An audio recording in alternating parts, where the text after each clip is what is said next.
Okay, so accounting from incomplete record में हमारे major concepts cover हो गए हैं।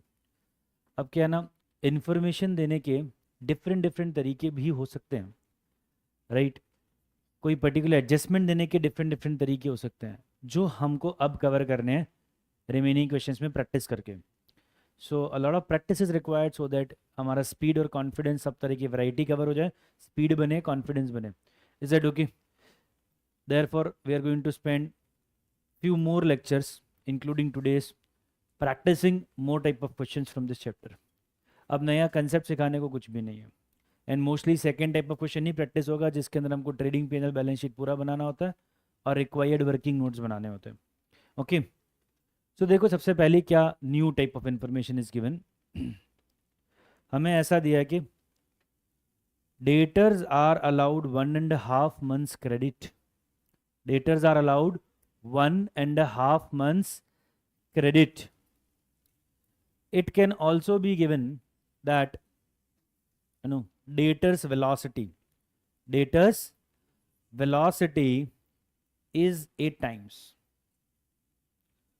इसी चीज को अलग तरीके से दे सकते हैं, debtor's velocity, or you can in other words say debtor's turnover ratio.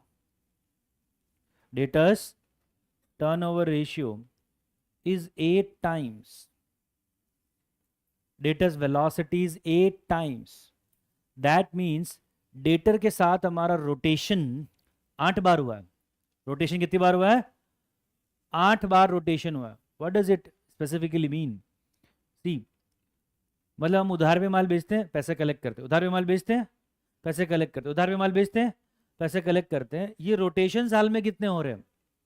That is the meaning of the statement कि debtors velocity is 8 times, right, on an average. Of course किसी डेटर को थोड़ा ज़्यादा टाइम मिलेगा, किसी को थोड़ा कम मिलेगा, और हो सकता है कि रोटेशन किसी का 8 बार हुआ, किसी का 9 बार हुआ, किसी का 7 बार हुआ। ऑन एन एवरेज बेसिस ऐसा हुआ। Is it okay? Debtors velocity, अब डेटर्स वेलोसिटी 8 टाइम्स है, इससे हम कैलकुलेट कर सकते हैं something called average collection period. Average collection period. अब पीरियड कैलकुलेट करना है तो किस में कैलकुलेट हो सकता है? Days, weeks, months, days, weeks, months, years. So आपको किस में कैलकुलेट करना ज़्यादा समझ आता है? डेटर भाई, जब हमें ये जानना है कि डेटर से हम कितने पीरियड में पैसा कलेक्ट कर लेते हैं, डेटर से हम कितने पीरियड में पैसा कलेक्ट कर लेते, तो कौन सा टाइम का यूनिट बेटर रहेगा? डेज, वीक्स, मंथ्स और ईयर्स, कौन सा बेटर लग रहा है आपको? सो साल में कितने मंथ्स होते हैं, इसलिए वो 12 ले लिया। अगर आपको ईयर में कैलकुलेट करना है, साल में कितने साल होते हैं? 1 साल होता है। साल में कितने हफ्ते होते हैं? तो आप 52 ले लीजिए, तो वीक्स में आंसर आ जाएगा। और साल में कितने दिन होते हैं? सो आप फॉर्मूले के अंदर जो न्यूमरेटर है वो 365 ले लीजिए, तो आंसर डेज में आ जाएगा।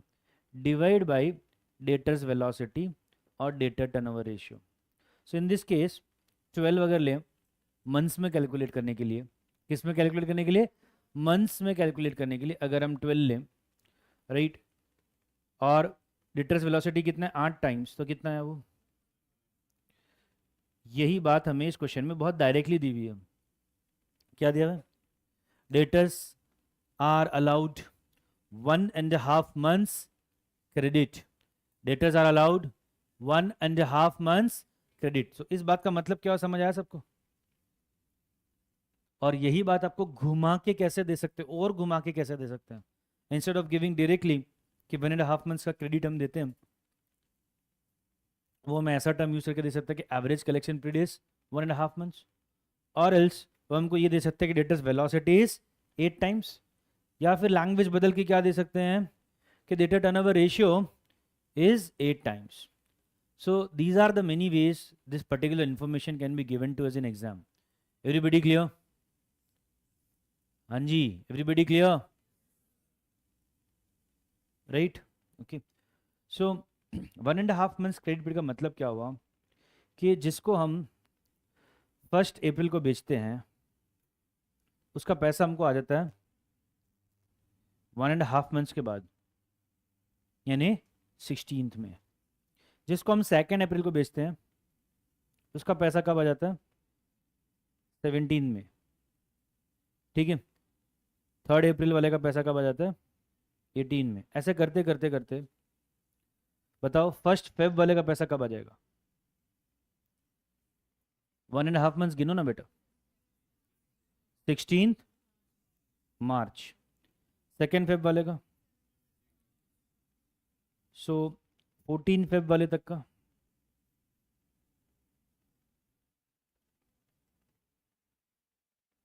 पैसा कब तक आ जाएगा? हाँ जी, गिनो तो अच्छे से। 29 मार्च। Are you getting? और रफली ऐसा मान लें कि 15 फेब तक, यानी कि मिड फेब तक का पैसा कब तक आ जाएगा? 30 मार्च। 31 मार्च को सब मानते छुट्टी है, Sunday. Is that okay? So इस बात का ये मतलब हुआ कि हमारे पूरे साल की जो सेल है, अप्रैल से लेके मार्च तक, हर महीने की जो सेल है उसका पैसा आ चुका है। जनवरी का पैसा आ चुका है। फेब में भी हाफ आ चुका है। कहाँ तक आ चुका है? फेब मिड तक का पैसा आ चुका है। और कौन से 2 महीने का पैसा आना बाकी है? कौन से 1.5 मंथ का पैसा आना बाकी है? Half of Feb and full March. Half of Feb and, right, वहां से जो सेल हुई ना उसका पैसा कलेक्ट होना बाकी है। समझ आया बात की नहीं? यस और नो? सो इनडायरेक्टली जब ऐसी इंफॉर्मेशन दी होती है क्वेश्चन में कि debtors are allowed credit period of 1.5 months, debtors are allowed credit of 1.5 months, जब ऐसी इंफॉर्मेशन दी होती है तो बेसिकली वो क्या बताना चाह रहे हैं कि total credit sales of the year divide by 12, divide by, क्या होता है total credit sales of the year divide by 12। पूरे साल की उधारी पे जो बेचे गया माल है, पूरे साल की सेल को अगर हम डिवाइड कर दें 12 से, क्या मिलेगा? 1 महीने की क्रेडिट सेल मिलेगी। क्या मिलेगा? 1 महीने का क्रेडिट सेल मिलेगा। यस और नो? राइट। सो अगर मैं उसको 1.5 मंथ से मल्टीप्लाई करता तो क्या मिलेगा? 1.5 मंथ का क्रेडिट सेल मिल जाएगा। That is equal to closing balance of debtors. ये क्वेश्चंस में डेटर्स का क्लोजिंग बैलेंस हमें अलग प्रकार से दिया होता है। सर पिछले क्वेश्चन में तो दिया होता था 1 अप्रैल का बैलेंस इतना, 31 मार्च का इतना। जी हाँ, उसी को बदला है बस इन क्वेश्चंस में, अलग तरीके से दे दिया आपको। What is the closing balance of debtors? क्या आपको ये बात समझ में आई? कॉन्सेप्चुअली समझ में आई? राइट? तो जब क्वेश्चन में दिया debtors allowed credit period of 1.5 months, अभी हमने समझा दैट मीन्स जो भी सेल होती है 1.5 मंथ के बाद पैसे कलेक्ट हो जाते हैं। जो भी सेल होती है 1.5 मंथ के बाद पैसे कलेक्ट हो जाते हैं। तो 1 अप्रैल वाले का पैसा कलेक्ट हो जाता है 16th में, 3 अप्रैल वाले का पैसा कलेक्ट हो जाता है 18th में, 1 फेब वाले का पैसा कलेक्ट हो जाता है 16th मार्च। ऐसे करते करते मिड फेब तक का पैसा लास्ट ऑफ मार्च तक कलेक्ट हो जाएगा। यस और नो? उसके बाद आधे फरवरी और पूरे मार्च का पैसा तो नेक्स्ट ईयर कलेक्ट होगा, तो करंट ईयर के एंड तक कलेक्ट नहीं हुआ। तो डेटर के क्लोजिंग बैलेंस में कौन सी सेल रिफ्लेक्ट होगी?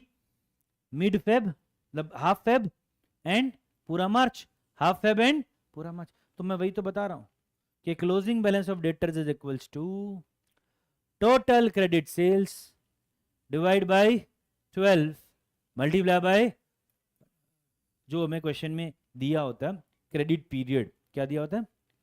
एवरेज कलेक्शन पीरियड या फिर क्रेडिट पीरियड जो हमें दिया है, राइट, उससे मल्टीप्लाई कर दो and that will become closing balance of debtor. क्या बन जाएगा वो? Closing balance of debtor. हमें तो सम करते वक्त वही चाहिए होता है ना, डेटर अकाउंट बनाने के लिए, वहां से क्रेडिट सेल या फिर कोई ना कोई ऐसी चीज फाइंड आउट करने के लिए। आया बात समझ में? तो अब हमें इस चैप्टर में इस तरह की कुछ डिफरेंट चीज़ें जो बच गई हैं, राइट, वही देखनी है और प्रैक्टिस करनी है। Everybody clear? राइट। तो ये बात समझ में आई कि नहीं आई, कि एक बार फिर से समझाऊँ ये वाली बात? ये टाइम पीरियड क्या है, और ये जो लास्ट में येलो वाला पैच है वो कितने मंथ्स को डिनोट कर रहा है भाई? 1.5 मंथ्स को डिनोट कर रहा है। मिड फेब से लेके end of March, mid Feb से लेके end of March, right, 1.5 months. वहीं क्वेश्चन में दिया होता कि average collection period is 2 months, तो ये लास्ट वाला पैच कितने पीरियड को डिनोट करता? पूरा फेब, पूरा मार्च, 3 मंथ्स, जनवरी फरवरी मार्च। अरे बात समझ में? सो लास्ट 3 मंथ्स की जो सेल है वही क्लोजिंग बैलेंस ऑफ डेटर है। लास्ट 3 मंथ्स की सेल है क्लोजिंग बैलेंस ऑफ डेटर, या लास्ट 2 मंथ्स की सेल, या लास्ट 1.5 मंथ की सेल, डिपेंड्स ऑन क्वेश्चन में हमें क्रेडिट पीरियड कितना दिया है या एवरेज कलेक्शन पीरियड कितना दिया। Everybody clear? राइट। सो डेटस वेलोसिटी 8 टाइम्स ऐसे इंफॉर्मेशन दी हो हमें, तो उसको यूज करके हम क्या फाइंड आउट कर सकते हैं? एवरेज कलेक्शन पीरियड, और in other words we can say credit period. क्या कैलकुलेट कर सकते हैं? क्रेडिट पीरियड के उधार कितने समय का देते हैं, उधार कितने समय का देते हैं, so that can be calculated. इसका आंसर हम मंथ्स, वीक्स, ईयर, डेज किसी में भी कैलकुलेट कर सकते हैं। यूजुअली किस में कैलकुलेट होता है? मंथ्स में। यूजुअली किस में कैलकुलेट होता है? मंथ्स में। Everybody clear? तो ये formula 12 divide by debtors velocity, और you can see debtors turnover ratio, debtors velocity और debtor turnover ratio. So if it is given 8 times, so that indirectly means 1.5 months is a credit period. तो जो question में हमें यहाँ पे दिया हुआ है कि डेटर का क्रेडिट पीरियड कितना है, 1.5 मंथ्स, उसी जानकारी की जगह एग्जाम में और क्या जानकारी दे सकते हैं? ऐसी जानकारी भी दे सकते हैं कि भाई debtors velocity is 8 times, debtors velocity is 8 times. Everybody clear? Sure? कितनी समझ आ? एकदम गुस्से में देख रही अभी भी। ये है ना, छोटा सा एक यहाँ पे एपिसोड हुआ, और मैं चाहता हूँ कि उस पर सब लोग के थोड़ा फोकस जाए, ध्यान जाए, right. I know her from probability 10 standard, right, and ऐसा कभी नहीं हुआ है कि उसने होमवर्क कंप्लीट नहीं किया हो, या पढ़ाई नहीं की हो, या रेगुलर नहीं रही हो। मेरी नॉलेज में तो ऐसा नहीं हुआ है। Is that okay? And she is very proud of this fact कि भाई मैं अपना काम ईमानदारी से करती हूँ और मेरे पे कोई उंगली नहीं उठाने की, right. Although being a very sincere student, extremely regular student, and कितने 90 कितने आए इसके? 97% मार्क्स आए, 97% मार्क्स 12th में आए। उससे ये नहीं चाहिए कि बहुत ज़्यादा शाबाशी दे दो, मे भी चाहिए वो, वैसा मुझे लगता है ठीक है, बट है ना, कभी पॉइंट आउट मत करो। एंड एज अ टीचर मुझे ये पता है, 11th में मैंने पढ़ाया, 12th में मैंने पढ़ाया, राइट, अभी मैं पढ़ा रहा हूँ 2 महीने से, तो मुझे पता है what kind of student he is. Still fact सामने आए मेरे, तो मुझे फैक्ट्स पे ही काम करना होता। हो सकता है कि वो फैक्ट रॉन्गली रिपोर्टेड है, क्लैरिकल एरर है। Is that okay? So that is what I did. I can not be biased, I should not be biased. Are you getting और नॉट? कम वॉट में, चाहे वो संचित हो, जयेश हो, शुभ हो, ठीक है, चाहे वो प्रियांश हो, विश्वास हो, right, anybody for that matter, Sweety, Yashika, Divya, Neeraj, Pawan, right, Dev और anyone, I have to be unbiased, right. तो मेरे सामने आया कि भैया ये कुछ लोगों का होमवर्क थोड़ा कम कंप्लीट हुआ है, gap is too high, more than 15 questions pending है। तो मैंने उनके नाम लेके अभी सबको बुलाया और थोड़ा चेक किया what is the situation. Everybody के मैं सर बाकी है, कर लेंगे कर लेंगे सर, बाकी है सर, राइट। एनसी सेड कैसे, ये आपने यूनिट 1 का चेक किया, उसमें 27 क्वेश्चन है, यूनिट 2 का आप देखो, तो बराबर किया मेरा सर, मतलब unit 2 unit 1 this was something confusion. अब वो उतना डांटे, भाई सही है भाई, तू जा नहीं चेक करना इतना विश्वास कर सकते हैं।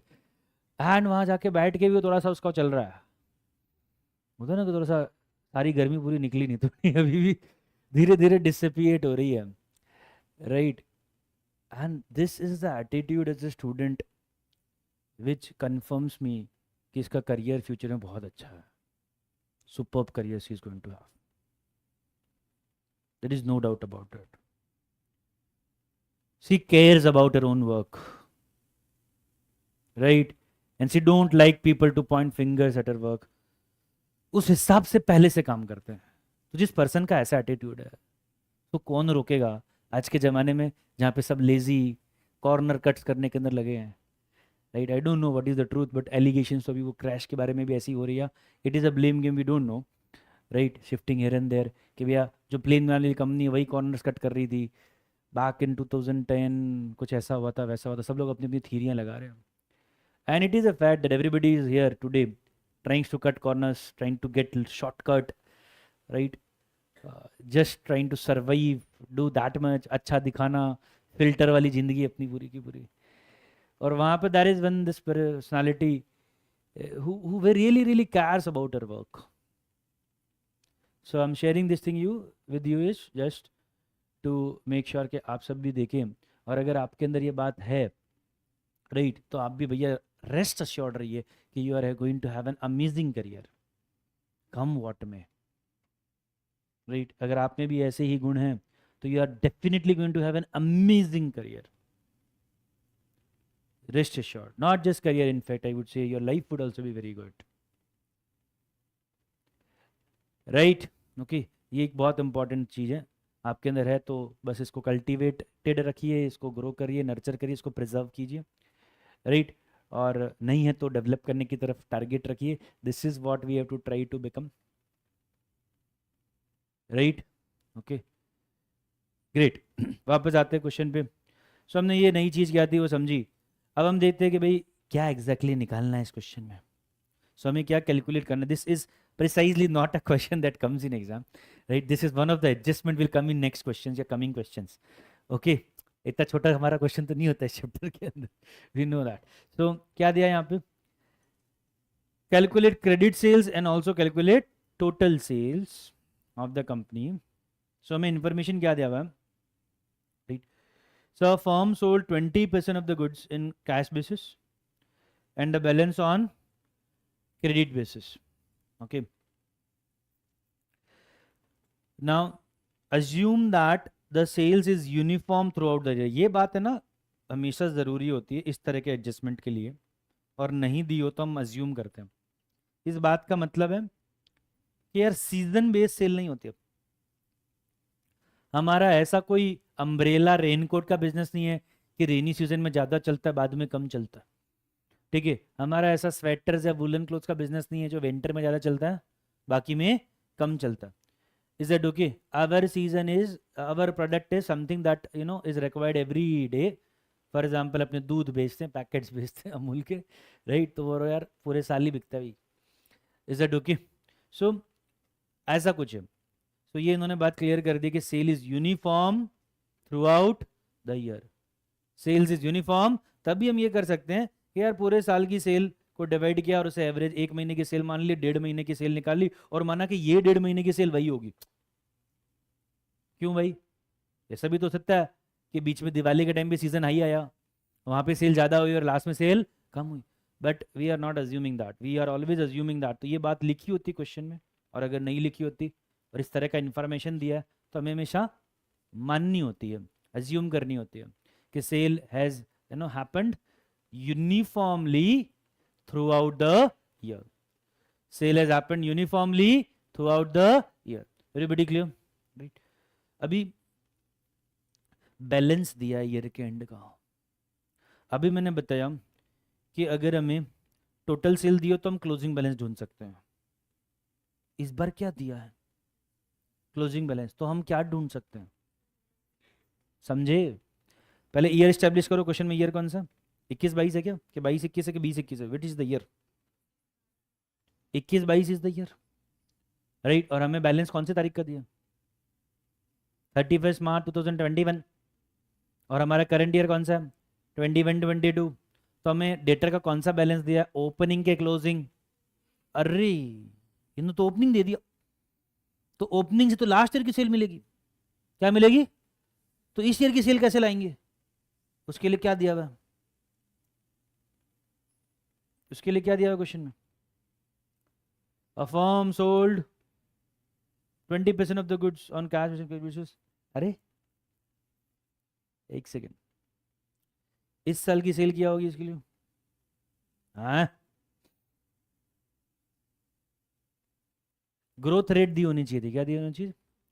क्वेश्चन अक्सर ग्रोथ रेट देता है कि लास्ट ईयर के मुकाबले इस बार हम कितना ज़्यादा सेल करेंगे। लास्ट ईयर के मुकाबले इस बार हम कितना ग्रोथ रेट नहीं दिया है, इसका मतलब हमारा धंधा ठीक ही चल रहा है।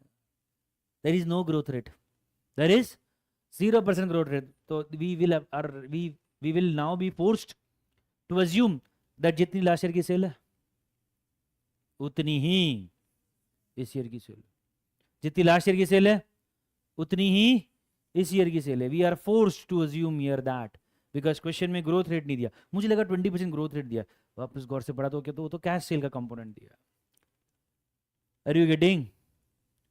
यस और नो? ठीक है। सो ये जो बैलेंस दिया है ये तो ओपनिंग बैलेंस हुआ। कौन सा बैलेंस हुआ? ओपनिंग बैलेंस हुआ। सो अगर we are using opening balance, what are using opening balance, तो समझे, देखो ऐसा येलो कलर का पैच 1.5 मंथ्स 1.5 मंथ्स, लेकिन एक कौन सा ईयर है और एक कौन सा ईयर है? और हमें डेटर यहाँ के दिए हैं 31 मार्च 2021, राइट? यहाँ के डेटर दिए 1,25,000 रुपया। So that represents 1.5 month sale. लेकिन कौन सा 1.5 मंथ सेल? उसके जस्ट पहले वाला, उसके जस्ट, तो 31 मार्च 2021 के जस्ट पहले वाला 1.5 मंथ्स कब होता है? वो 15 फेब से होता है ना। तो 15 फेब से लेकर 31 मार्च तक का सेल, यानी 1.5 मंथ्स का सेल है ये 1,25,000। तो इससे मैं किसकी सेल निकाल पाऊंगा? पिछले साल की। और क्वेश्चन में कौन सी सेल पूछी है? करंट ईयर की। तो हमें क्या दिया होना चाहिए था क्वेश्चन में? Growth rate. यार लास्ट ईयर के मुकाबले हम इस बार कितना ज्यादा माल बेच रहे हैं, बट ऐसा दिया है कि नहीं दिया है?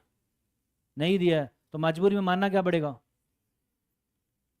धंधा कुछ बढ़ा नहीं इस बार हमारा, पिछली बार जैसा था वैसा ही है। और इंडिया जैसी कंट्री में इसका मतलब होता है नुकसान, क्योंकि इन्फ्लेशन होता है।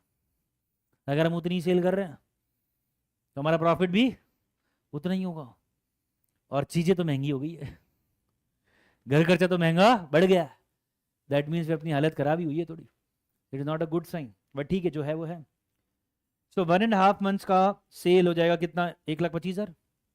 1.5 मंथ का सेल कितना हो जाएगा? 1,25,000। उससे हमें पूरे साल की सेल निकालनी है, राइट? सो इस फॉर्मूले में भी डाल सकता हूँ, इस फॉर्मूले में भी डाल सकता हूँ, राइट? यहाँ पे वी कैन सी दैट 1,25,000 रुपये के डेटर्स हैं, right? Divide by 12 into 1.5। So this is going to be credit sale of the year 2021। ठीक है, क्या आएगा बोलो? Into 12 divide by 1.5। 1,25,000 into 12 divide by 1.5 कितना आया? कैलकुलेटर चलाओ बेटा, जिनका नहीं आया। क्रेडिट सेल इज 10 लाख, लेकिन ये कौन से ईयर की क्रेडिट सेल है? लास्ट ईयर की क्रेडिट सेल है, राइट? ये लास्ट ईयर की क्रेडिट सेल है 10 लाख। इस बार कितना हुआ? ग्रोथ नहीं दिया, हम क्या मानेंगे?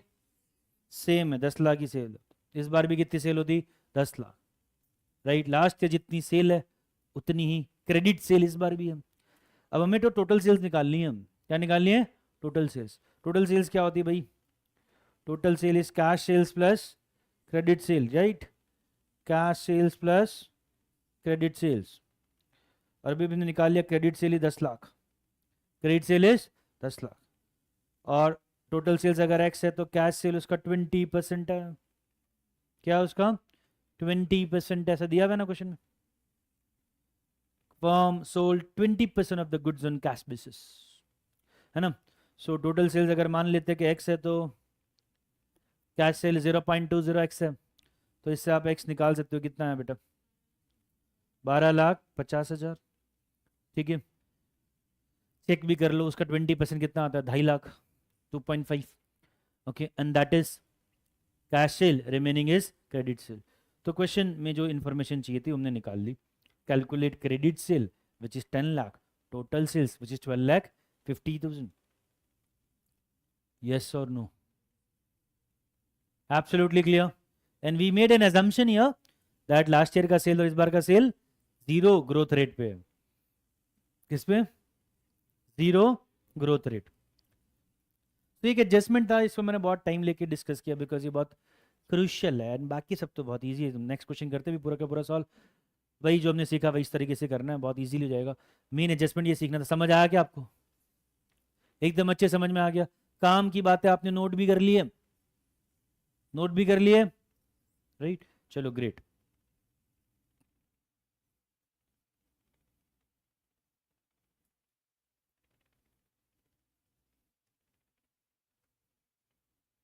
Next question, let us have a quick overview.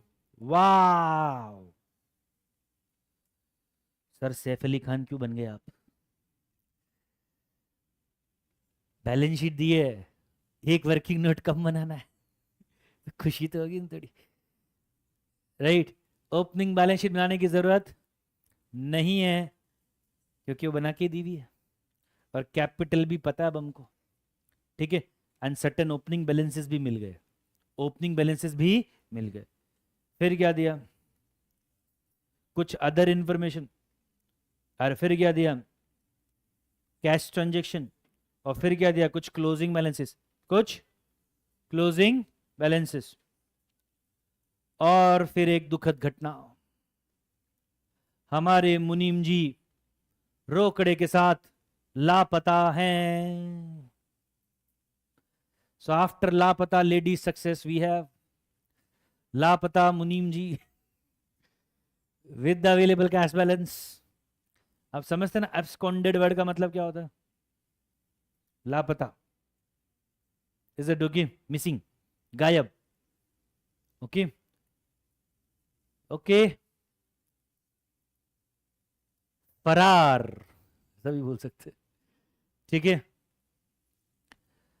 ठीक है, मतलब closing cash balance is zero. What is closing cash balance? समझिए इसका मतलब क्या है? Closing cash balance is zero, and loss due to theft ढूंढना है। क्या ढूंढना है? Loss due to theft find out करना है। जनरल एंट्री हो जाएगा,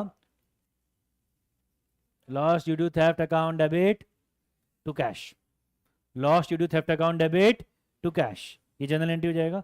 N P N L to loss due to theft, P N L to loss due to theft, ठीक है? इसका मतलब हमें सिंगल कॉलम कैश बुक बनानी पड़ेगी कि डबल कॉलम कैश बुक बनानी पड़ेगी? सिंगल बनाओगे आप, मतलब combined, cash and bank combined, cash and bank combined बनाओगे तो कैसे पता चलेगा कितना चोरी हुआ? कैश और बैंक अलग अलग बनाओगे तो ही तो पता चलेगा ना कितना कैश चोरी हुआ। तो क्लियर कर, डिस्कशन के अंदर हमको डबल कॉलम कैश बुक बनाना है। क्या सोच रहे हो यार, ऐसे गलत चल रहे हो? डबल कॉलम कैश बुक बनानी, क्या बनानी है? Not single column. Okay okay, ठीक है। We are required to prepare trading P&L balance sheet and all working should form a part. So obviously debtor account and creditor account तो हमको बनाने ही पड़ेंगे। As of now what appears, हमें 3 working note बनाने हैं, double column cash book, debtor account and creditor account. And हमारी main requirement trading P N L balance sheet, 3 page में लगभग हो जाना चाहिए सारा काम। पहले पेज में ट्रेडिंग पी एन एल, दूसरे पेज में बैलेंस शीट एंड डेटर ले लो, क्योंकि डबल कॉलम कैश बुक थोड़ी बड़ी बनती है तो उसको नेक्स्ट पेज पे ले लेंगे। डेटर छोटा ही बनेगा तो उसको उसी पेज पे ले लेंगे जहाँ क्लोजिंग बैलेंस शीट बना रहे, सेकंड पेज पे। और थर्ड पेज पे double column cash book and creditor account. Is it okay? Format बनाओ फटाफट।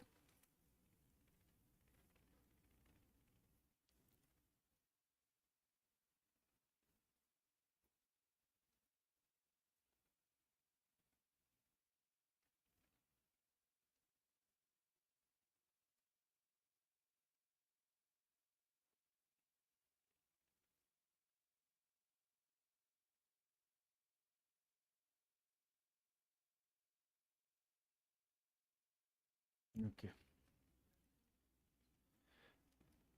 Trading account,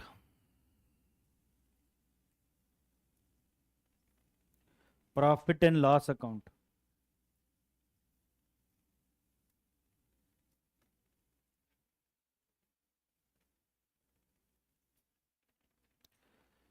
balance sheet,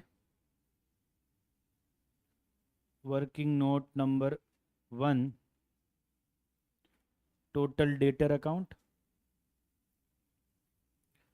double column cash book,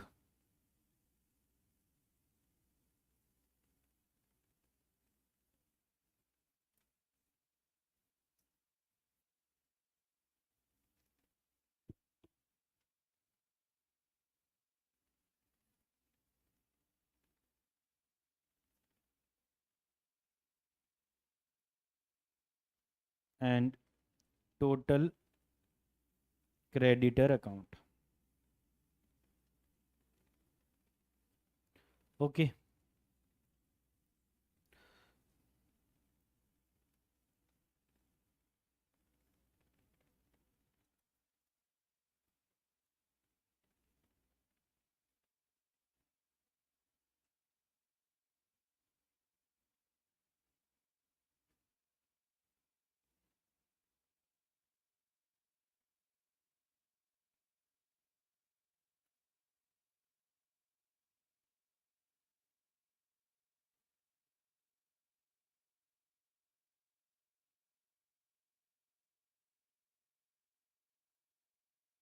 okay,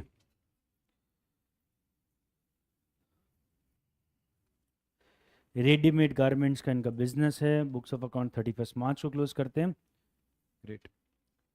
सबसे पहले हम अदर इन्फॉर्मेशन पे अटैक करते, राइट, मतलब उसको पहले सॉल्व करते। His sales for current year ही हो गया क्या ये? Yes, current year is 21-22। So his sales for the current year were 20% higher. ये ग्रोथ रेट दी इन्होंने, 20% higher than the sales of previous year. और टोटल सेल्स में से 20% कैश सेल है, टोटल सेल्स में से 20% कैश सेल है। और लास्ट ईयर की सेल कितनी दी हुई है? 5 लाख रुपए। लास्ट ईयर की सेल दी हुई है 5 लाख। तो क्या हम करंट ईयर की सेल ढूंढ सकते हैं? 5 लाख प्लस 20%, 6 लाख। 6 लाख में से इस बार की कैश सेल कितनी है? 20%, तो 1,20,000। Journal entry, cash to sales, right, to sales 1,20,000। और ट्रेडिंग अकाउंट में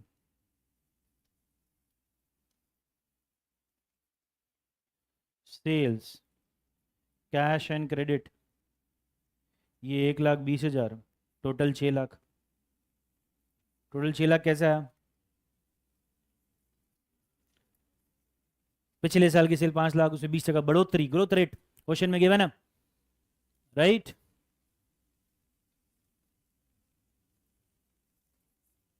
भाई सबकी बुक घर पे पहुंची नहीं पहुंची? तपास वपास कर रहे होगे नहीं?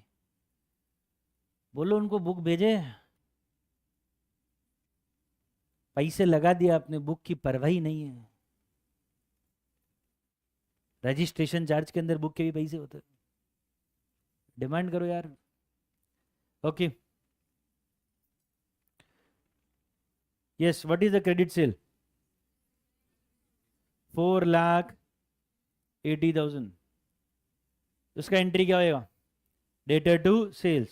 सो डेटर की डेबिट साइड में आएगा, to sales 4,80,000।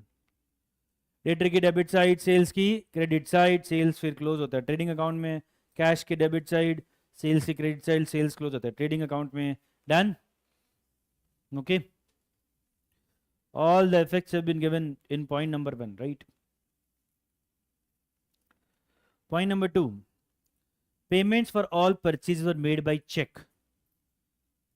Payment for all purchases were made by check. So again, this does not means कि ये कैश परचेज है। क्रेडिटर को जब भी पे करते हैं तो चेक से पे करते हैं, वो ऐसा कहना चाह रहा है। तो क्रेडिटर टू बैंक एंट्री होगा, क्या होगा?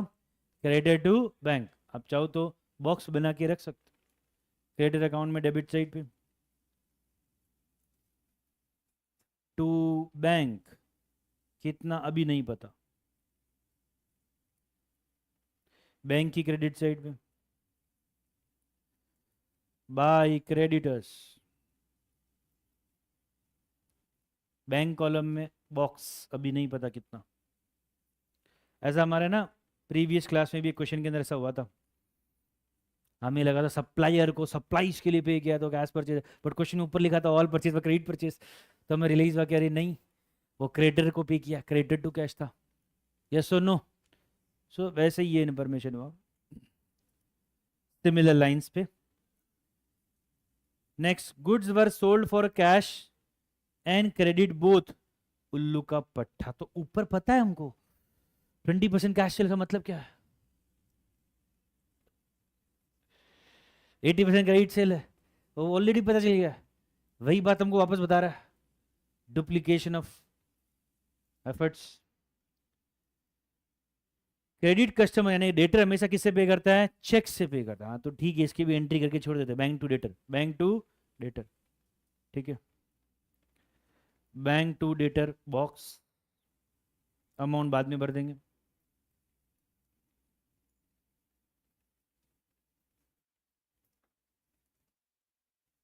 समझे क्या कहना चाह रहे हो? क्रेडिट कस्टमर पे बाय चेक्स ओनली, ठीक है। देन डेप्रीशिएशन, फर्नीचर पे 10% चार्ज करना। ओके, किधर है फर्नीचर? बैलेंस शीट में मिलेगा 40,000। अब देखो कि क्या ऐसा कुछ खरीदा बेचा है ड्यूरिंग द ईयर, एक बार श्योर हो जाओ। पॉइंट नंबर 5 और नीचे के पॉइंट्स में कहीं ऐसा दिया है कि फर्नीचर खरीदा हमने, क्या फर्नीचर बेचा हमने? जब श्योर हो गए तो अब जाओ बैलेंस शीट में। Is it okay? Furniture 40,000 minus depreciation 4,000,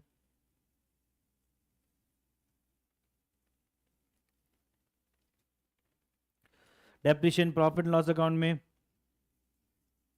debit side पे आएगा।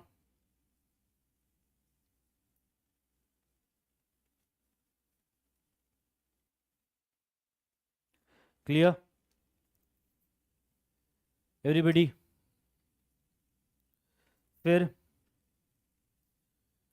Mister A send to the bank the collection of the month at the last date of each month after paying salary of 2,000 to the clerk, office expense 1,200 and personal expense 500। भाई पर भेजा कितना? Main sentence क्या है? बुआ आई है। अब वो कलकत्ता वाली है, जयपुर वाली है या कटक वाली है, वो अलग बात है, बात की बात है। मेन मेन सेंटेंस क्या होता है? तो यहाँ पे मेन सेंटेंस क्या है? Mister A send to the bank, but वो कितना रुपया वो तो दिया ही नहीं, वो नीचे जाके दे दे, यहाँ पे नीचे दिया। वो क्वेश्चन पूरा देखेंगे तो आपको कनेक्शंस दिखेंगे। Is it okay? How much cash is deposited into bank? Mister A दो ओनर है, ओनर ने पैसे बैंक में भेजे, यानी बैंक में कलेक्शन के लिए भेजे, पैसे बैंक में कलेक्शन के लिए भेजे। Is it okay? How much? 80,000 rupees. What is the journal entry? Bank to cash 80,000, right? Bank to cash 80,000, so bank की डेबिट साइड, कैश की क्रेडिट साइड, पर्टिकुलर्स अपने हिसाब से सेट कर दो। बैंक कॉलम में लिखा है तो पर्टिकुलर्स में टू कैश, कैश कॉलम में लिखा है तो पर्टिकुलर्स में बाई बैंक, ठीक है। काउंटर एंट्री कर दिया। संचित, बेटा मैंने इतनी बार नाम लिया संचित संचित, होमवर्क इनकम्प्लीट है बाबू। तुम आए क्यों नहीं आगे, या तुम लेट आए हो? लेट आया भाई, सब मिलके जाएंगे। Okay, now salary per month भी ध्यान देना बेटा, है ना? तो बताओ कितनी हुई? 2,000 के 24,000 salary to cash, salary to, क्योंकि बिशरे ने कैश देके फिर पैसे डिपॉजिट किए ना, सैलरी लेके पे करके, तो कैश में पे हुआ वो। Salary has been paid in cash, question से पता चल रहा है अपने को। By salary, salary P N L में डेबिट साइड, और एक और कौन सा खर्चा दिया है सैलरी के अलावा? Office expense. कितना है पर मंथ? 1200 इंटू 12, 14,400 पूरे साल का office expense. Same entry.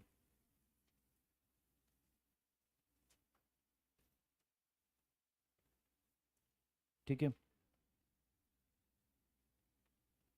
Personal expense भी है। ड्राइंग्स टू कितना इंटू 12 कर दो, 6,000 बाई ड्राइंग्स। ड्राइंग्स कैपिटल में से माइनस कैपिटल जो हमें कहाँ से मिलेगा? वर्किंग नोट नंबर 2 से। नहीं नहीं नहीं नहीं नहीं नहीं नहीं, दिया हुआ है, दिया हुआ है। इस बार कैपिटल हमें ढूंढना नहीं पड़ेगा, वो हमें दिया हुआ। कितना दिया हुआ क्वेश्चन में?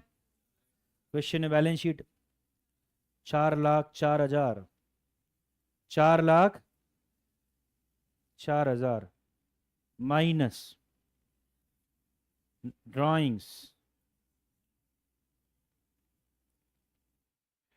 6,000। राइट, ये पॉइंट पूरा हो गया सॉल्व।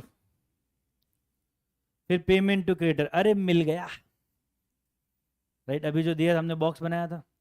और पासबुक, पासबुक का मतलब है सारे बैंक के ट्रांजेक्शन। कौन सा ट्रांजेक्शन है ये? कैश नहीं, कौन सा ट्रांजेक्शन है? बैंक वाले। ओके, तो ये भी क्लियर है। और ऊपर भी बता ही दिया था कि वो चेक से ही पेमेंट करते हैं उनको।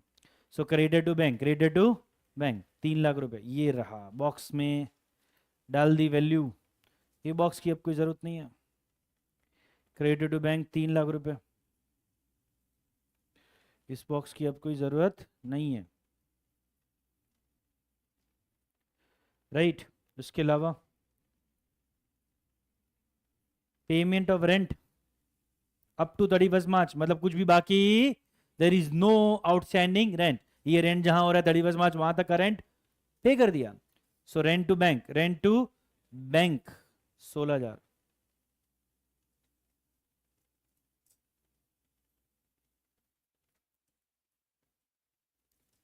यस बेटा, क्योंकि बेटा ये पासबुक दे, पासबुक, ये सारे ट्रांजेक्शन किसके हैं? पासबुक के हैं। ओके, देन नीचे बस खत्म, आटलूज। ओके, देन स्टॉक का क्लोजिंग बैलेंस। Sorry what? क्या पीएनएल में लिख दिया मैंने? I am fast, you know that. When ever I am in the zone. आप लोगों को लग रहा है रेंट पीएनएल में नहीं आएगा, हम लिख चुके हैं। ये तो वही बात हो गई अमिताभ बच्चन की तरह, तुम मुझे बाहर ढूंढ रहे हो और मैं कब से तुम्हारे यहाँ इंतजार कर रही। आओ मार खाओ मेरे से, आई एम द हीरो। यस और नो? डन। फिर स्टॉक का क्लोजिंग बैलेंस यानी क्लोजिंग स्टॉक हो गया। Closing stock how much? 3,00,000, 1,60,000। ये बैलेंस शीट में भी लिख दो भाई, क्लोजिंग स्टॉक 1,60,000। अब क्लोजिंग लिखते तो हमारा मन तो करता है कि ओपनिंग भी लिखें, बट ठीक है ना, जब बैलेंस शीट देखेंगे, बैलेंस शीट का आइटम लेंगे तब ले लेंगे उसको। अभी पहले क्या लेना है? डेटा, ये क्लोजिंग बैलेंस 1,20,000 बैलेंस शीट में लिखो। डेटर्स 1,20,000। डेटर अकाउंट में क्लोजिंग बैलेंस 1,20,000। राइट, दो जगह लिखना है, बैलेंस शीट और डेटर अकाउंट के जो वर्किंग नोट है उसमें। Creditor for goods closing balance, balance sheet में लिखो 1,46,000। क्रेडिटर्स 1,46,000। क्रेडिटर अकाउंट में क्लोजिंग बैलेंस लिखना है 1,46,000। ठीक है,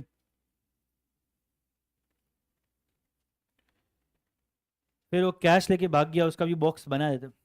loss due to theft account debit, loss due to theft box. और कैश में loss due to theft box. Okay,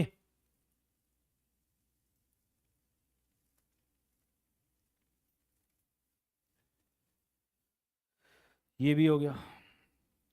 other transaction सारे हो गए, तो अब हम ओपनिंग बैलेंस पे जाते हैं। कैपिटल का ले चुके, क्रेडिटर का ओपनिंग बैलेंस क्रेडिटर अकाउंट में लिखना बाकी, वहां लिख देते हैं 82,000 रुपीज। देन फर्नीचर का ले लिया। स्टॉक का ओपनिंग बैलेंस कहाँ लिखते हैं? ट्रेडिंग अकाउंट में 2,80,000 है क्या? 2,80,000। फिर डेटर, इसका ओपनिंग में डेटर अकाउंट में लिख दिया जाए, टू बैलेंस 1,00,000।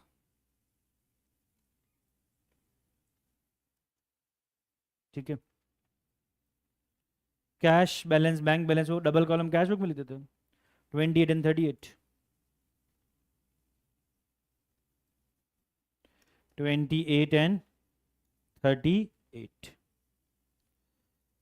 यस और नो? सारी इंफॉर्मेशन हमने ले ली क्वेश्चन में से, क्वेश्चन में से सारी इंफॉर्मेशन ले लिए, राइट। अब क्या करना है?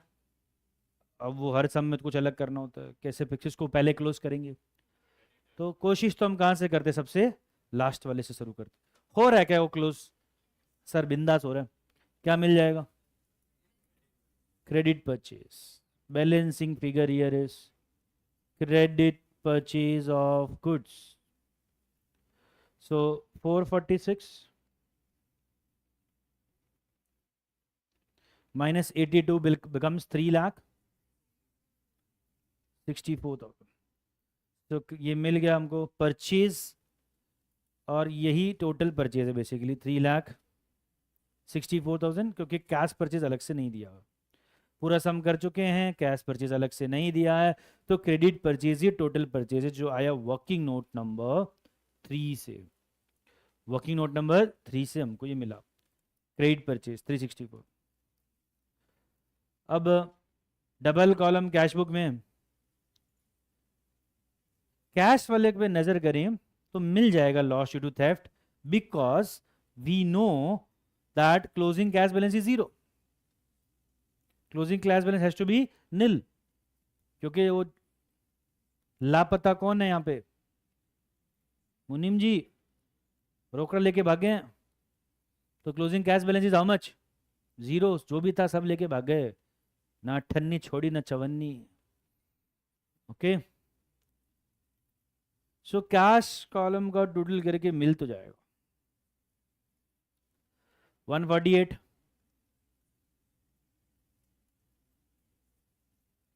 माइनस ये सारी चीजें 20 23,000, चोर कहीं के, 23,600, बड़ा भारी नुकसान 23,600। ये आया किससे? वर्किंग नोट नंबर 2 से। वर्किंग नोट नंबर 2 से मिला हमको। ठीक है, अभी बैंक कॉलम को क्लोज नहीं कर सकते आप, नहीं कर सकते। क्यों नहीं कर सकते? क्योंकि डेटा से कलेक्शन भी बाकी है,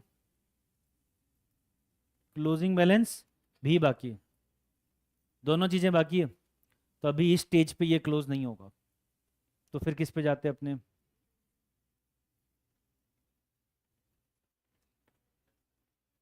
डेटर अकाउंट क्लोज हो रहा है क्या? बिल्कुल हो पा रहा है, right. 580 minus 120, 4,60,000। Bank to debtors, right. So मिल गया भाई ये value from working note number 1 मिला। Bank to debtors 4,60,000। ठीक है, अब हम डेटर का बैंक बैलेंस भी फाइंड आउट कर सकते हैं, राइट। 578 टोटल है। minus 316 becomes 2,62,000. 2,62,000. देखा डिजिटल इंडिया को अडॉप्ट करने का फायदा। कितने पैसे बच गए जो बैंक में वो बच गए 262, वरना मुनीम जी ये भी लेके लापता हो जाते। Right, okay. Trading account,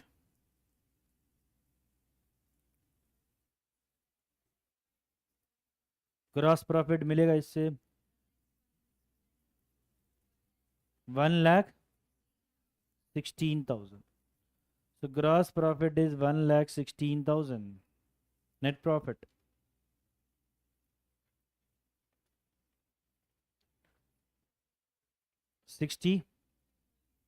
34,000.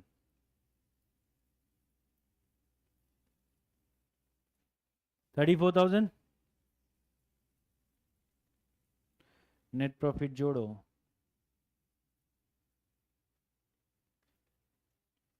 4,32,000. 4,32,000. 5,78,000 इधर आ गया क्या 5,78,000. ठीक है, समझ आ रहा है सबको?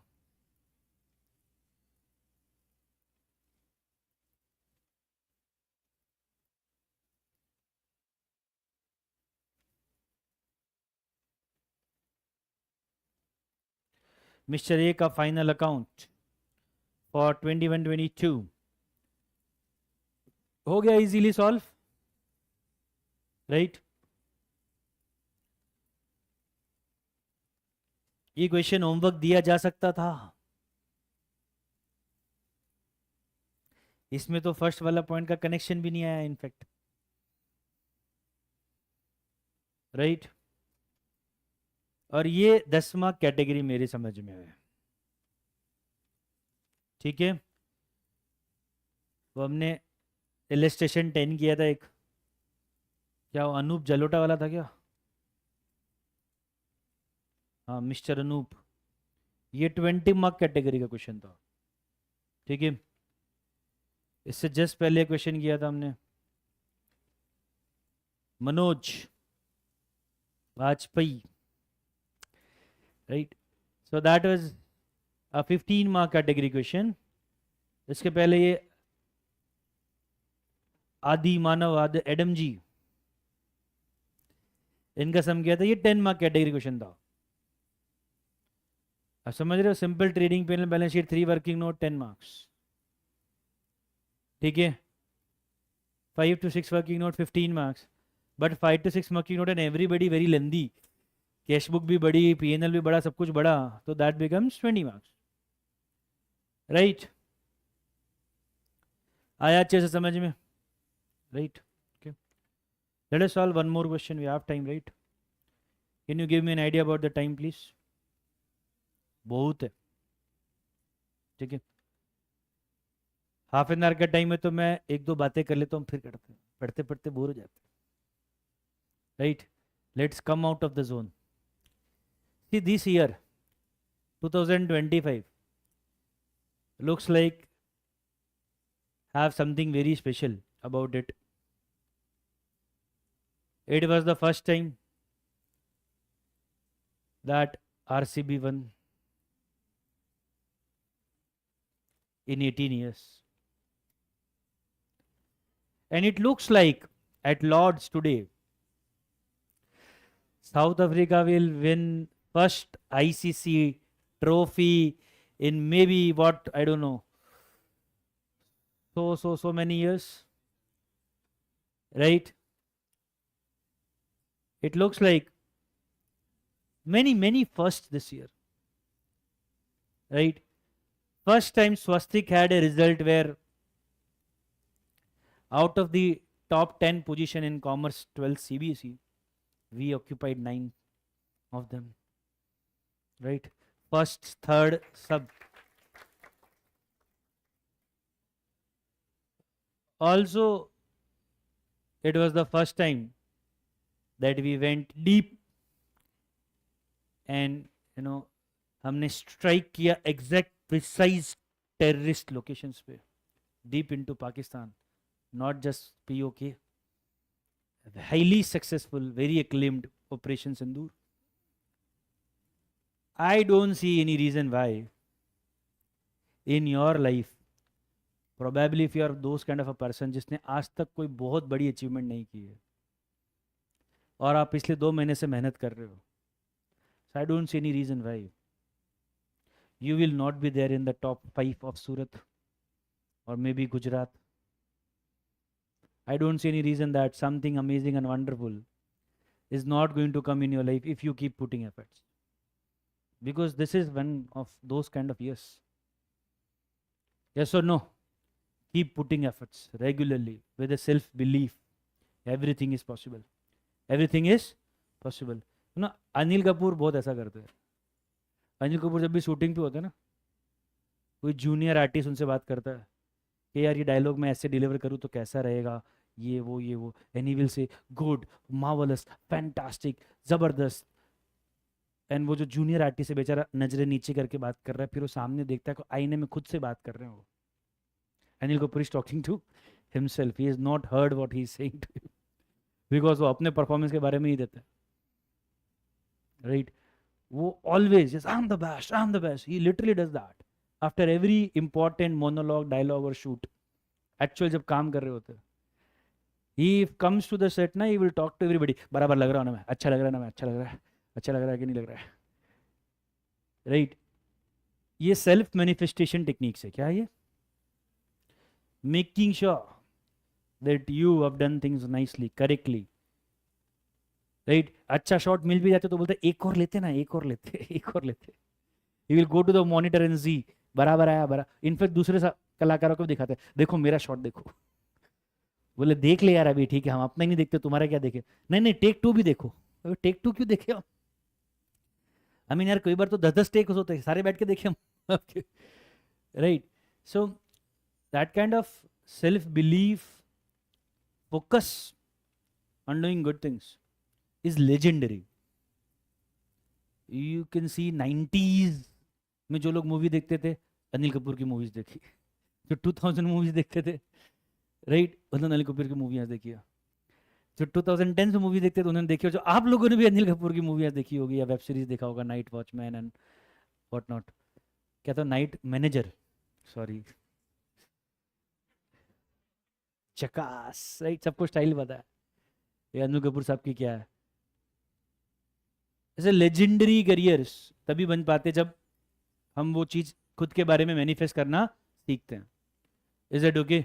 सो इंस्टेड ऑफ सेइंग कि यार मेरे से कैसे होगा, मेरे से नहीं होगा, मैं तो ऑलवेज से दैट अपन से नहीं होगा तो किससे होगा, अपन से नहीं होगा तो किससे होगा. ये चीज़ मैंने मेरे 10th स्टैंडर्ड में सीखी थी मेरे एक दोस्त के बड़े भैया से, राइट. सो वो पंजाबी दोस्त है मेरा और थोड़ा बिंदास बिंदास रहता है. तो हम लोग बोर्ड एग्जाम के अंदर क्रिकेट खेलते थे, दोस्त के घर पढ़ने जाते थे, पढ़ लेते थे सब कुछ, पूरा पढ़ा हुआ था, पूरा सिलेबस बहुत बार किया हुआ था, 25-25 एग्जाम दी हुई थी, राइट.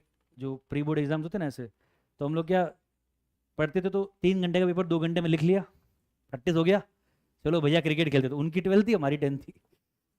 हम जाके नीचे क्रिकेट खेलते थे, फिर वापस एक पेपर लिखा, फिर क्रिकेट खेलते थे. So one of the time I remember एक प्री बोर्ड एग्जाम थी स्कूल में, हमारे हम भी देखे आए 10th वाले, वो लोग भी देखे आए 12th वाले. And everybody was like very afraid because वो पेपर बड़ा लेंदी आया था.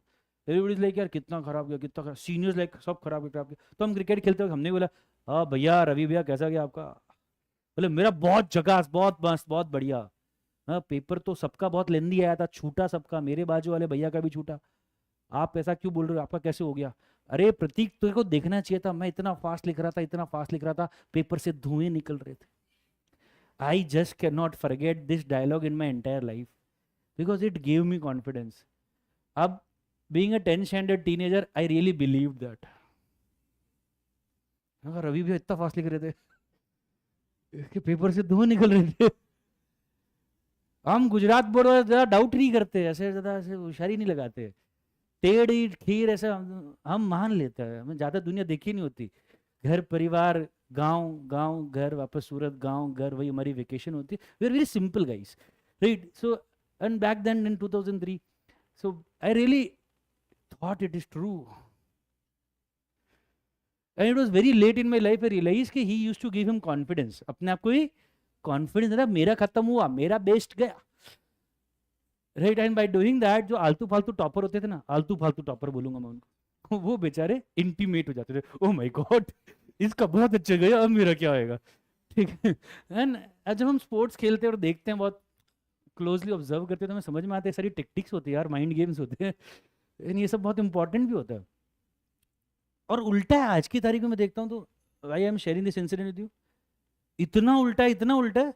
भी हम सब करने के बाद भी, हाँ क्या होएगा, हाँ होगा, एग्जाम हॉल में सर आप आना प्लीज, आना, बाहर आना, क्या करना है सर, लास्ट में डाउट हो तो मैं वहां पे पूछ लूंगा आपसे.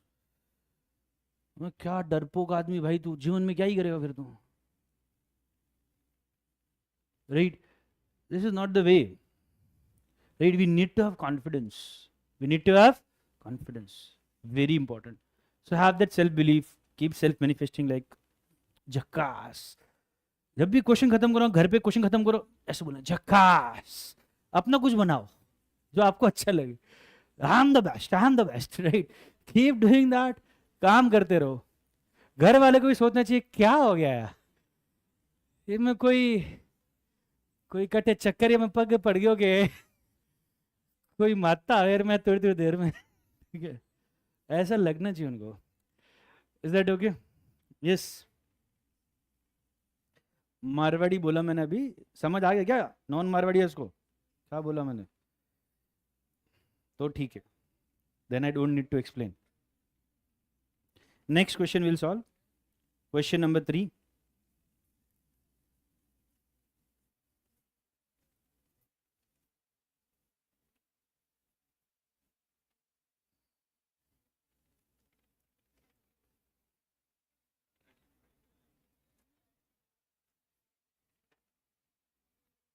Yes. Let us have a very quick overview of the question. क्या आपको भी कोई धुआं निकालने वाला याद आ रहा है क्या? क्या हमारी स्कूल में भी भैया थे. Okay. Ram carried on a business on retail merchant as a retail merchant. Question पे फोकस, ओवरव्यू ले रहे क्वेश्चन का. He has not maintain regular account books, that means single entry हो गया. However he always maintain 10,000 in cash, that means opening cash balances, closing cash balances. जब नीचे दे ही दिया तो ऊपर देने की क्या जरूरत है, साले होशियार चंद, नीचे दे ही दिया उस बात की उधर कोई जरूरत ही नहीं थी, right? Then and deposited the balance into the bank account. He further informs you that he has sold. हाँ, ये बड़ी काम की बात. जब भी ये जानकारी दी हो, समझ जाना आपको क्लोजिंग स्टॉक नहीं दिया होगा. प्रॉफिट परसेंटेज देते ना, तो वहां से हम निकाल सकते हैं कॉस्ट ऑफ गुड्स सोल्ड. क्या निकाल सकते हैं, राइट? और sales minus cost of goods sold, या सेल्स माइनस जीपी करके कॉस्ट ऑफ गुड्स सोल्ड आएगा. और कॉस्ट ऑफ गुड्स सोल्ड का दूसरा फॉर्मूला जो है, opening stock plus purchase plus that expense minus closing stock. वहां से हम क्या निकाल सकते हैं, closing stock. Are you getting? So cost of goods sold कैसे आएगा, सेल्स माइनस जीपी करके, क्योंकि जीपी की इन्फॉर्मेशन दे दिया हम कि 25% ग्रॉस प्रॉफिट है. सेल्स तो दिया ही होता है या निकल जाता है किसी तरीके से, जैसे इस क्वेश्चन में भी निकल गया था डेटर के अकाउंट से, जिस पहले वाले क्वेश्चन में नहीं, इनफैक्ट सेल्स गिवन था 5 लाख करके, डायरेक्टली गिवन था. तो सेल्स या तो गिवन होता है या निकल जाता है, राइट? और सेल्स माइनस ग्रॉस प्रॉफिट करेंगे तो क्या मिलेगा, सेल्स माइनस ग्रॉस प्रॉफिट करेंगे. ये सबको क्लियर है कि सेल्स या तो मिल जाता है क्वेश्चन में, या हम फाइंड आउट कर सकते हैं डेटर अकाउंट से. यस और नो? तो सेल्स माइनस ग्रॉस प्रॉफिट करेंगे तो क्या मिलेगा, विल गेट दिस फिगर. उस वैल्यू को लीजिए वापस लिखेंगे, और ये वाला फॉर्मूला यूज करेंगे, opening stock plus purchase plus direct expense minus. So ये जो होगा मिसिंग फिगर वो हम निकाल लेंगे, अज्यूमिंग दैट ये सारी चीज़ें भी क्वेश्चन में अवेलेबल होगी. Is that okay? तो ये बड़ी काम की जानकारी होती है, राइट? अंडरलाइन करें इसको, हमें बाद में यूज करना है, ठीक है? Then some opening balances are given, as I told you closing stock नहीं गिवन होगा. देखो ओपनिंग स्टॉक गिवन है, क्लोजिंग स्टॉक गिवन नहीं है, ठीक है? वाह, क्या दे दिया, कैपिटल। तो क्या बनाने की जरूरत नहीं है इस क्वेश्चन में, अगेन ओपनिंग बैलेंस शीट बनाने की जरूरत नहीं है। ठीक है, पासबुक यानी ये सारे बैंक वाले ट्रांजेक्शन हो गए, और इसमें तो सिर्फ बैंक बैलेंस दिया, कैश बैलेंस दिया ही नहीं।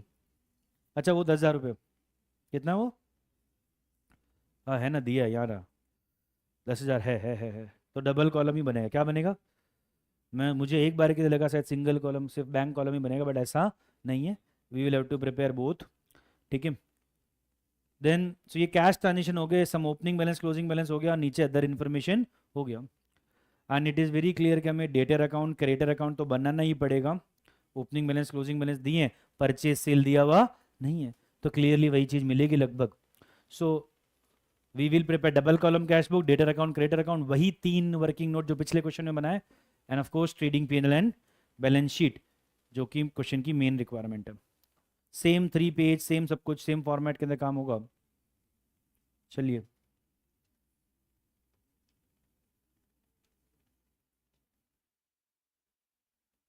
Trading in P N L,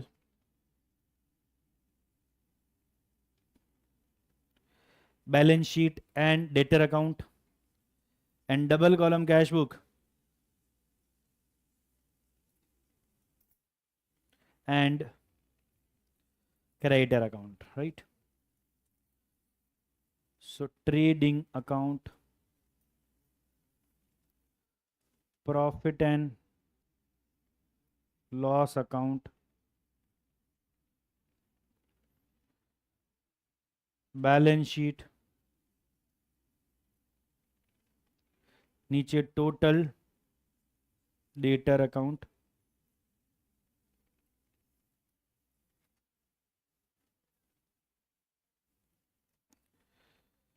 double column cash book,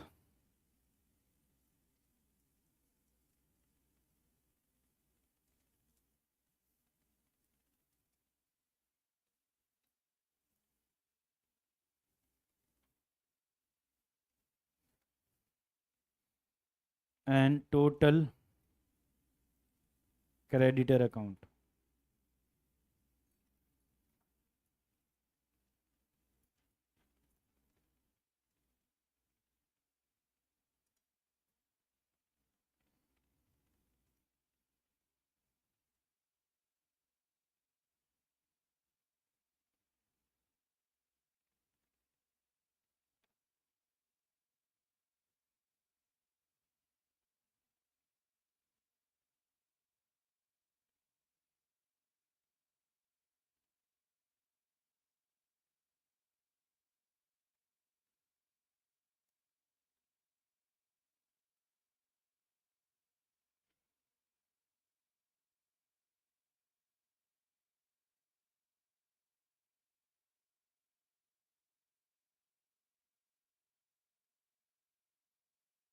Formats ready.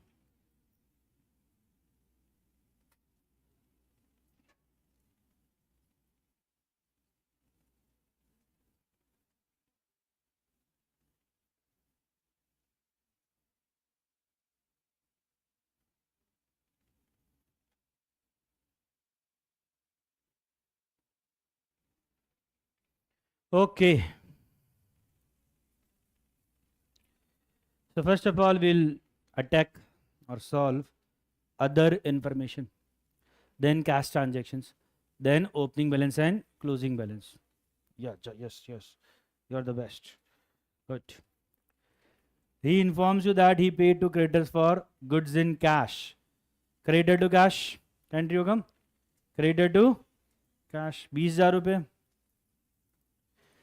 फिर आप बोलोगे फास्ट हो गया, थोड़ा ध्यान से सब करना शुरू कर दो। Creditor account debit to cash, cash की credit side,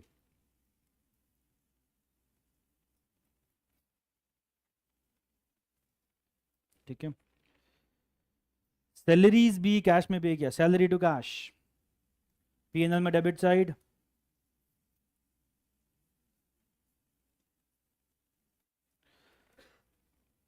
double column cash book में क्रेडिट साइड,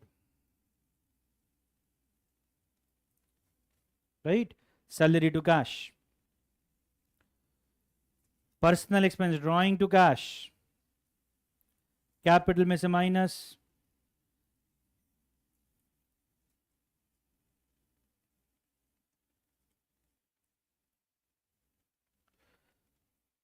क्या डबल कॉलम कैश बुक में payment side,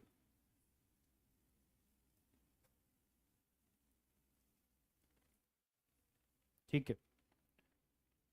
during the year Ram had not introduced any additional capital, और कैश में अगर कुछ सरप्लस दिखाई दे तो उसे कैश सेल ही मानना है। तो ठीक है, cash to sale entry box बना के कर देते हैं। कैश टू सेल्स, कुछ सरप्लस या गैप दिखाई दे तो उसे कैश सेल ही मानना है। Cash to sales, trading account में क्रेडिट साइड पे sales, cash credit. Additional capital वो नहीं लाया है, इसकी क्या एंट्री होती है? नहीं लाया तो नहीं एंट्री होगी, कोई एंट्री होगी नहीं। कैश सेल हुई है पर अमाउंट पता नहीं है, तो एक बार के लिए क्या एंट्री कर दो, कैश टू सेल्स, और रुक जाओ और बॉक्स कर दो अमाउंट कॉलम में, बाद में मिल जाएगा। फिर लास्ट में बोला कि all purchases are credit purchase, ठीक है, तो परचेज टू क्रेडिटर करके छोड़ देते हैं, परचेज टू क्रेडिटर।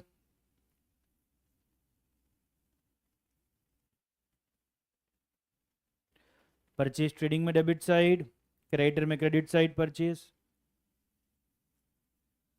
और कोई कैश परचेज नहीं है, सिर्फ क्रेडिट परचेज, ठीक है। तो ये अदर इंफॉर्मेशन सारा हो गया अपना, राइट। अब अपने कैश ट्रांजेक्शन्स की ओर रुख करेंगे, जो पासबुक वाले हैं यानी बैंक के थ्रू हैं। किसके थ्रू हैं? हाँ जी बेटा, उधर कोई एरर, कोई doubt? All clear?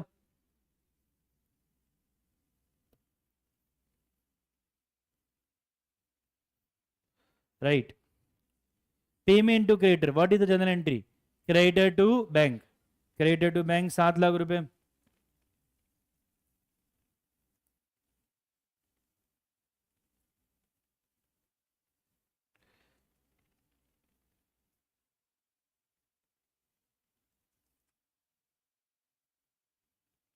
Creditor to bank. फिर payment for business expenses, business expenses to bank, PNL में आएगा 1,20,000।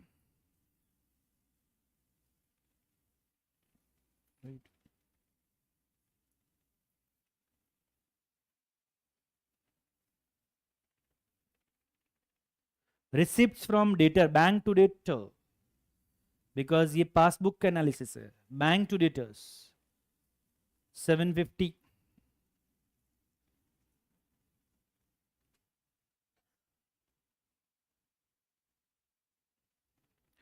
Bank debit to debtors, receipt side पे,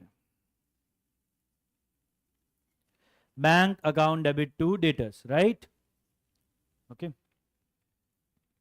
फिर इसके बाद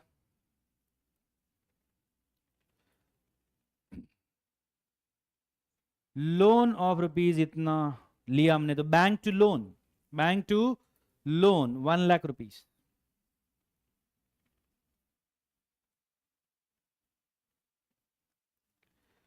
अब उस पर वो ब्याज वाला एडजस्टमेंट इंप्लाइड कर देता है। अच्छा, बैंक लिखा है, लोन लिखना बाकी, लोन बैलेंस शीट में, लोन बैलेंस शीट में, ठीक है।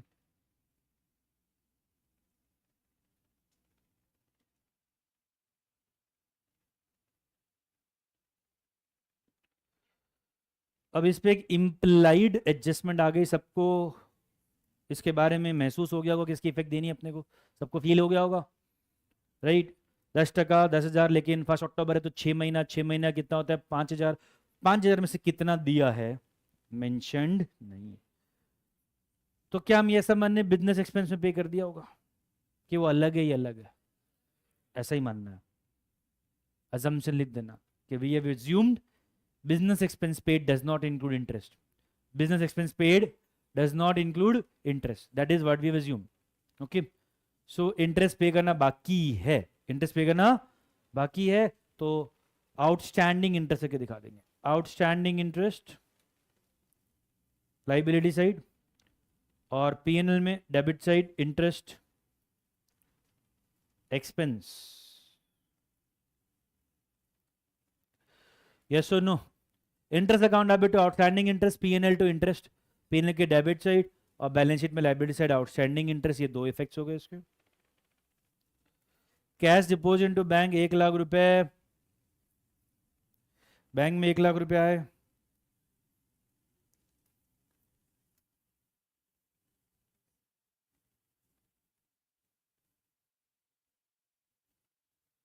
कैश में से गए, ठीक है। So the journal entry is bank to cash, bank to cash, all done. Now will write some opening and closing balances. So 10,000 cash के opening and closing, closing balance sheet asset में भी लिख दें 10,000 कैश का, और closing balance में भी लिख दें 10,000 कैश का balance.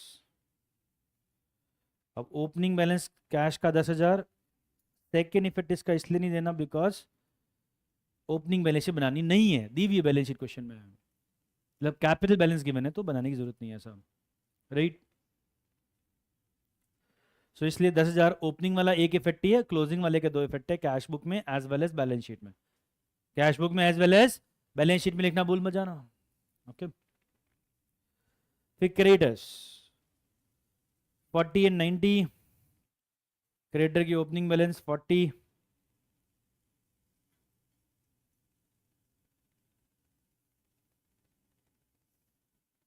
Opening balance 40, closing balance 90, ठीक है। Closing balance closing balance sheet में भी आएगा, ये बैलेंस शीट वाला भूल मत जाना, ठीक है। ओपनिंग वाला ओपनिंग बैलेंस शीट में नहीं आएगा क्योंकि वो बनाने की जरूरत नहीं है, ठीक है। बैंक बैलेंस, भाई ये तो कौन सा बैंक बैलेंस दिया है? ओवरड्राफ्ट, क्या पता चला आपको? ओवरड्राफ्ट ओपनिंग बैलेंस है तो वो क्रेडिट साइड पे जाएगा 50,000 रुपये। ओपनिंग बैलेंस क्रेडिट साइड पे देखें 50,000 रुपये, ठीक है। एंड क्लोजिंग बैलेंस वो फेवरेबल है, वो नॉर्मल बैंक बैलेंस डेबिट करके दिया हुआ एसेट 80,000 रुपये, तो वो जहाँ आता है हर बार वहीं आएगा, right. That is on the credit side लिखा जाएगा क्लोजिंग बैलेंस 80,000 रुपये। ये समझ आया क्या किया? 50 और 80 दोनों सेम साइड पे क्यों लिखा मैंने?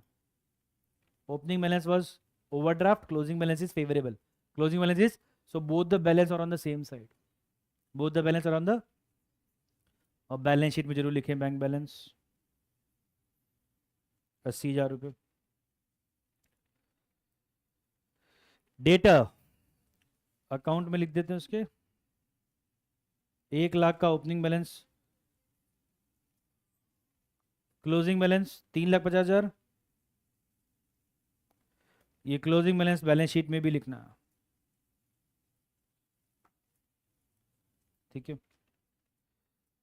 Then opening stock trading account में 2,80,000, राम्स कैपिटल बैलेंस शीट में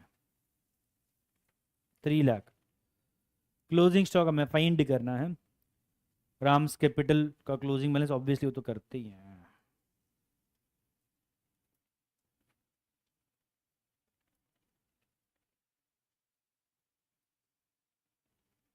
क्लोजिंग स्टॉक हमें फाइंड करना, राम्स के कैपिटल का क्लोजिंग बैलेंस भी हमें फाइंड करना ऑब्वियसली, ठीक है। सो ये इन्फॉर्मेशन हमें जो क्वेश्चन में दी हुई थी सारी ले ली हमने क्वेश्चन में, अपने आंसर में ऑल पार्ट, खाली ये 25% वाला बाकी है क्योंकि अभी तक सेल्स आया नहीं ना, पूरे सेल्स आएगा तो होगा 25% gross profit, gross profit is 25%, but अभी तक हमें क्रेडिट सेल भी तो नहीं मिली है, दोनों ऐड करके जो आएगा टोटल उस पर लेंगे, राइट, ओके। सो क्वेश्चन 3 का सारा इन्फॉर्मेशन ले लिया हमने, अब हमें सोचना है किधर से क्लोज करें चीजें। सबसे पहले किसे क्लोज कर देते हैं? Working note number 3, creditor account, right.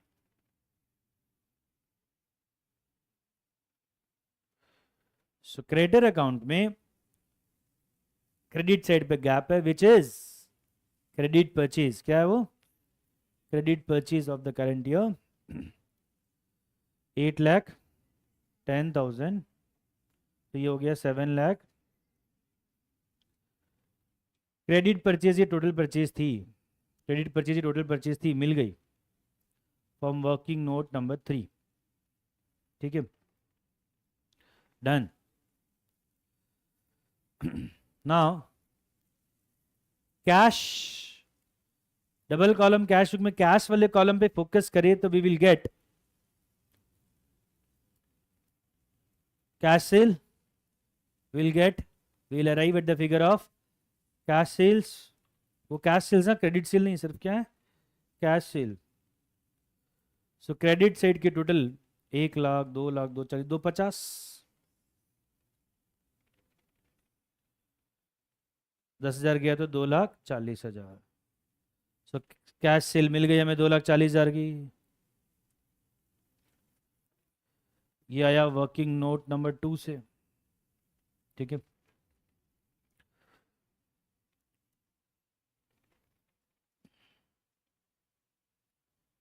Bank वाले से क्या मिलेगा? देखो कुछ मिल भी रहा है कि टैली हो गया? 2,00,000, 9,00,000, 9.5, हाँ टैली हो गया, कुछ नहीं मिला। ऐसे ही बनाया हमने मन की शांति के लिए, तसल्ली के लिए। Is it okay? बैंक से हमें कुछ मिला नहीं, टैली हो गया वो, राइट, मतलब सब कुछ राइट है वहाँ पे। डेटर अकाउंट से क्या मिल जाएगा? क्रेडिट सेल मिल जाएगी 11,00,000। सो 10,00,000 की क्रेडिट सेल है।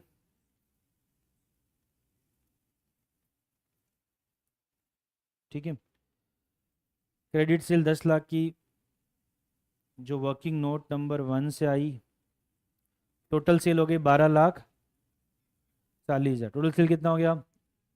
12,40,000। यस और no?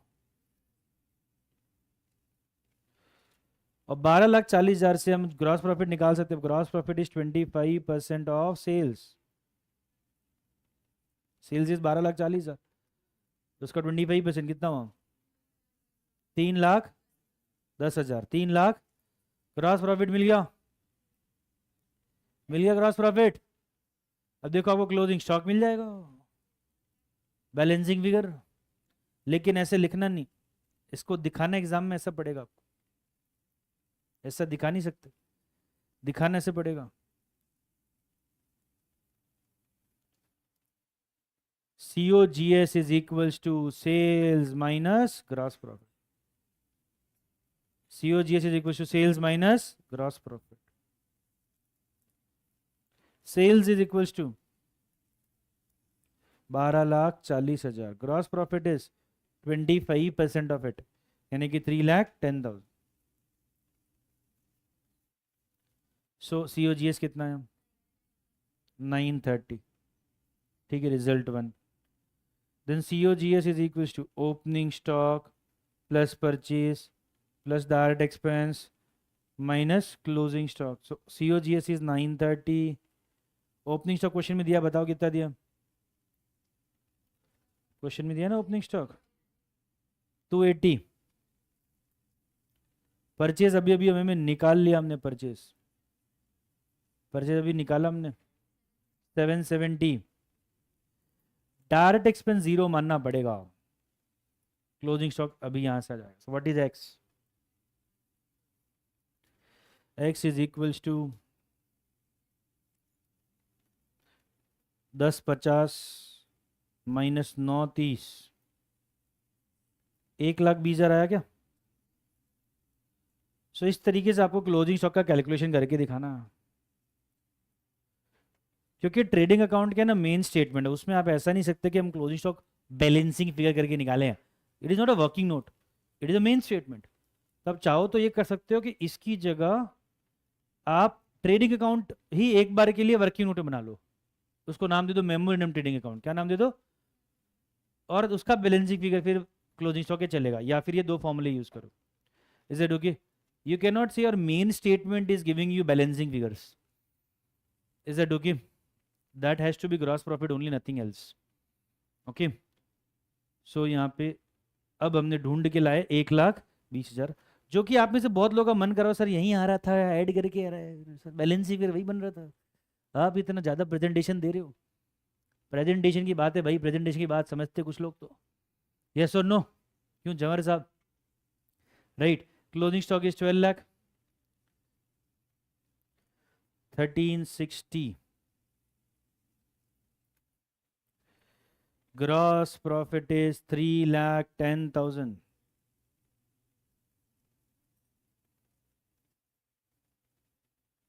Net profit is 1,45,000. Net profit जोड़ा जाए 1,45,000, 3,65,000. क्लोजिंग स्टॉक हमने फाइंड आउट कर लिया था 1,20,000 from working note number 4. Right. Total is 5,60,000.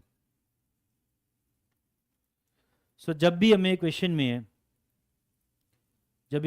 में ग्रॉस प्रॉफिट परसेंटेज दिया हो, मतलब क्या समझ जाएंगे आप उसमें, क्लोजिंग स्टॉक हमें खुद ढूंढना पड़ेगा. राइट. उसके दो तरीके, या तो बनाओ वर्किंग नोट में मेमोरेंडम ट्रेडिंग अकाउंट, क्या बनाओ, मेमोरेंडम ट्रेडिंग अकाउंट, या ये दो फॉर्मूले वाला काम यूज करो. Is that okay?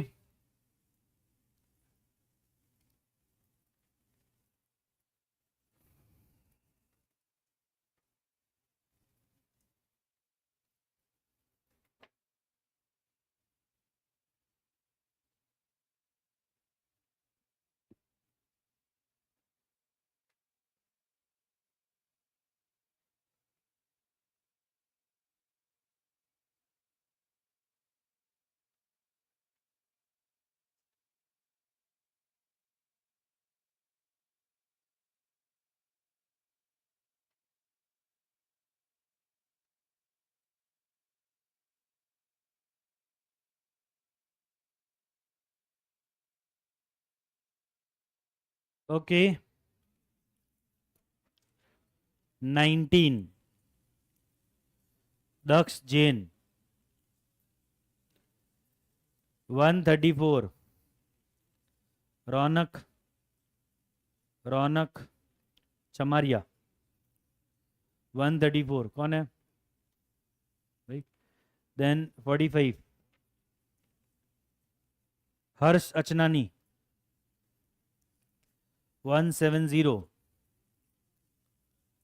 Varun R Agarwal. Okay. Then 6, यहाँ रख जाओ बस, हाँ नाम लिख के रख के जाना, अनिल लोडी.